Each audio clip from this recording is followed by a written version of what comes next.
આગે જ રહી છે। અત્યાર સુધીમાં કેટલા કેસ નોંધાયા છે જાણીશું મનીષ પુરોહિત પાસેથી। કૃષ્ણા, જે અત્યાર સુધીમાં સમાચાર આવ્યા છે કે સવારથી લોકો જબરદસ્ત મોજમાં છે, પરંતુ આ મોજ ક્યાંક માતમમાં પણ ફેરવાઈ રહી છે। 2300 થી વધારે કોલ અત્યાર સુધીમાં આવી ચૂક્યા છે, જે ઇમરજન્સી કોલ છે। કોઈકને કોઈક તકલીફ થઈ હોય, કોઈને દોરી વાગી, કોઈ ધાબા પરથી પડ્યા, પરંતુ દુઃખદ વાત એ છે કે આ ઉત્તરાયણમાં 10 લોકોની જિંદગીનો દોર પણ કપાયો છે। કોઈના ગળા કપાયા છે, કોઈ ધાબેથી પડી ગયા છે, કોઈને અકસ્માત થયો છે।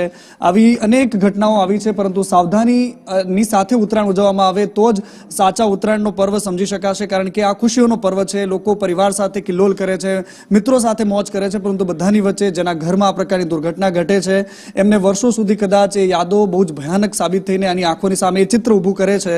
એટલે સાવધાની રાખવાની છે। જો સાવધાની હટી તો દુર્ઘટના ઘટી। આ પ્રકારનું તસવીર તમે ધાબા પર હો, તમે ખુલ્લા મેદાનમાં હો, જો તમે રસ્તા પર હો તો સાવધાની સાથે ઉત્તરાયણ ઉજવો અને આ ખુશીઓનો પર્વ છે, ખુશી મનાવવાની છે। પરંતુ 10 લોકો એવા છે કે જેમના ઘરે અત્યારે માતમ છે અને 2300 થી વધારે ઇમરજન્સી કોલ છે, જેનો મતલબ છે કે 2300 પરિવારના માથે પણ આજના દિવસમાં આફત લઈને આવ્યો છે। કૃષ્ણ, આભાર આપનો। એટલે આ ઉત્સવનો ઉમંગનો ઉલ્લાસનો તહેવાર છે।